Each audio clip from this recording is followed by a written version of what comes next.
Kutoka kitabuni, nidhamu 5 unazohitaji ili kujenga mafanikio yanayodumu. Somo kutoka sura ya kwanza ya nidhamu kwenye kitabu cha Falsafa ya Maisha Mafanikio au Kisima cha Maarifa. Rafiki, watu wengi wanaposikia kuhusu nidhamu huwa wanadhani ni kujitesa, kwa labda ukatili kwako mwenyewe binafsi, kwa mtu ambaye ni sio wa kawaida, ni kama mtu ambaye ana roho mbaya hivi au inakuaje. Huu ni muonekano wa nje kwa watu ambao hawataki tu kujiwajibisha wenyewe kwenye maisha. Lakini ukweli ni kwamba hakuna mafanikio makubwa bila nidhamu. Na nidhamu sio kuwanyenyekea watu au kuwasalimia watu au kuwaogopa watu. Nidhamu ni kufanya kile ambacho kinapaswa kufanyika, hiyo unajisikia au hujisikii. Sawa, kwa ufupi tu. Yaani kunafanya kile ambacho kinapaswa kufanyika bila kujali hisia, yaani unajisikia au hujisikii. Na kinachohitajika sana kwa mafanikio makubwa ni nidhamu kali ya kuamua na kufanya. Mwandishi T.T. Holmes anasema ni pig-headed discipline and determination. Nidhamu kali ya kuamua na unaamua afu unafanya. Basi imeisha hiyo. Ama tena mjadala si nifanyeje, leo sijisikii leo, unaamua alafu unafanya kulingana ulivyoamua. Na wengi wanakwamba kwa sababu wanaamua lakini hawafanyi. Sawa? Au wanabadilika haraka. Sasa kuna nataza nidhamu ambazo unahitaji kwa mafanikio. Na hapa nitaziangalia kwa ufupi afu tutasoma kwenye kitabu. Ya kwanza, nidhamu binafsi. Nidhamu binafsi ni ya kupanga na kufanya bila kuahirisha. Sawa. Ni kujiheshimu wewe mwenyewe. Watu wengi wanasema wanajidharau wao wenyewe. Hebu fikiria unakaa chini, unapanga, unaweka malengo na mipango, alafu kwenye kutekeleza unaacha kutekeleza. Unaanza kujipa sababu. Hiyo ni kujidharau. Huwezi kufanikiwa kama unajidharau. 2, nidhamu ya fedha.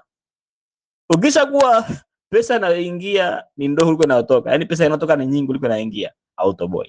Bila kujali unafanya kitu gani. Lazima una nidhamu ya kuhakikisha kwamba kinachoingia ni kikubwa kuliko kinachotoka. Hivyo tu, haina mjadala zaidi hapo. Kisha tu kwamba natoka nyingi, hapo na nidhamu hapo. 3, nidhamu ya muda. Ni lazima ulinde muda wako kuliko kitu kingine chochote. Kiufupi, muda ndio kitu cha thamani kuliko kitu kingine vyote kwenye maisha yako. Kwa sababu ukipoteza fedha unapata nyingine. Ila ukipoteza muda hauwezi kupata muda mwingine. Linda sana muda wako. Kila sekunde yako ilinde. Usikubali mtu aibe muda wako. Pangilia muda wako na utumie kama upangilia. Usianze siku kwa kubahatisha, unaenda tu nitakotokea haya liende. Kaa chini, weka to-do list yako, orodha mambo ya kufanya, muda utakayofanya, yafanya wakati huo ukifika. Hiyo ndio nidhamu ya muda. Na ukitumia vizuri muda, lazima utafanikiwa. 4, nidhamu ya kazi. Work ethic. Discipline. Nidhamu kali sana kwenye kazi. Unajua watu wengi siku hizi wanadanganyana, si work smart, si don't work hard, si kitu gani. Ni ujinga tu. Kwenye haya maisha, juhudi kwenye kazi hazipepeki. Hiyo unatumia si kazi yako, unatumia nguvu, unatumia akili. Kazi ni kazi. Na ni lazima uweke kazi sana. Kwa hiyo tuone nidhamu ya kazi kiasi kwamba unapoweka juhudi zako kwenye, unapofanya kazi yako, akili yako yote inakuwa kwenye kazi. Haiendi kwenye jambo jingine lolote. Unakuwa na umakini mkubwa, focus kwenye kazi, na unachukua hatua kadiri inavyohitajika. Sio nimefanya kwa uwezo wangu, nimefanya kila kinachohitajika kufanyika. Sawa, ndio nidhamu ya kazi inakwenda kwa mpango. Na 5, nidhamu ya mahusiano. Hatuwezi kufanikiwa si peke yetu. Ndio, tunahitaji kujenga na kuboresha mahusiano yetu na watu wengine, watu wa karibu, watu tunashirikiana nao shughuli mbalimbali, biashara na kadhalika.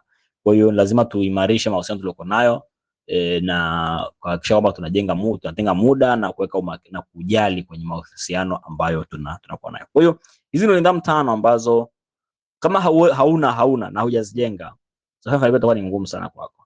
Uhakika itakuwa ngumu sana kwako. Lakini uzuri ni kwamba inawezekana kuzijenga. Iko ndani ya uwezo wako kuzijenga. Na wazijengaje sasa? Kwenye kitabu cha Falsafa ya Kisima cha Maarifa au Falsafa ya Maisha ya Mafanikio, ambayo ndio Kisima cha Maarifa.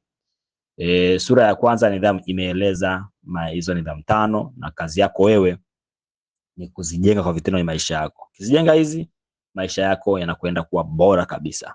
Ndio jenga mafanikio ambayo yatadumu na utaweza kuwa imara. Hautasumbuliwa chochote. Hata ukipoteza au ukianguka, kwa sababu nidhamu unayo, ni wewe kuendelea tu. Unahitaji hata kubabaika kwa namna yote.